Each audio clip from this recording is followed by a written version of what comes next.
കൂടുതൽ വിശേഷം നീ പറയണ്ട. എനിക്കറിയാടി നിന്നെ. ഒന്നിൽ വീട്ടുകാരെ പേടി വേണം, അല്ലെങ്കിൽ നാട്ടുകാരെ. ധിക്കാരി, ഞാൻ മനസമാധാനത്തോടെ കിടന്നുറങ്ങിയിട്ട് എത്ര ദിവസമായി എന്നറിയോ?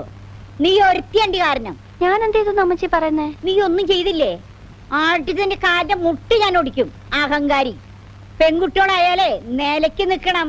നിലക്കില്ലാതെ ഞാൻ അമ്മച്ചിയുടെ തലയിലാണോ കയറിയിരിക്കുന്നത്? മിണ്ടി പോരുത് നീ. ഇങ്ങനെ ചീത്ത വിളിക്കാനാണോ അമ്മച്ചി എന്നെ തിരക്കിട്ട് ഇങ്ങോട്ട് വിളിച്ചു വരുത്തിയത്? ചീത്ത വിളിക്കല്ല, നിന്നെ കൊല്ലുക വേണ്ടത്. ആരാ കുഞ്ഞമ്മേ? അല്ല, ഞങ്ങളെ വീട്ടിൽ ഓരോ വിശേഷങ്ങൾ പറഞ്ഞിരിക്കായിരുന്നു മോളെ. ചവിട്ടുള്ള ഒരു പശുവിനോട് എന്റെ രണ്ടാമത്തെ മോൻ പറയാ നിന്നെ കൊല്ലുക വേണ്ടേന്ന്. അതിനെ പറ്റി പറഞ്ഞോണ്ടിരിക്കായിരുന്നു. മോൾക്ക് ഓർമ്മയില്ലേ ക്ലാരെ? കുഞ്ഞമ്മയുടെ മോളാണോ? ആ, 7 കൊല്ലം മുമ്പ് അവളിവിടെ ക്രിസ്മസിന് വന്നിരുന്നു. ആ, ഓർമ്മയുണ്ട്. ആളങ്ങ് വലുതായല്ലോ. നീയോ ഒത്തിരി പൊക്കം വെച്ചു. നീയോ?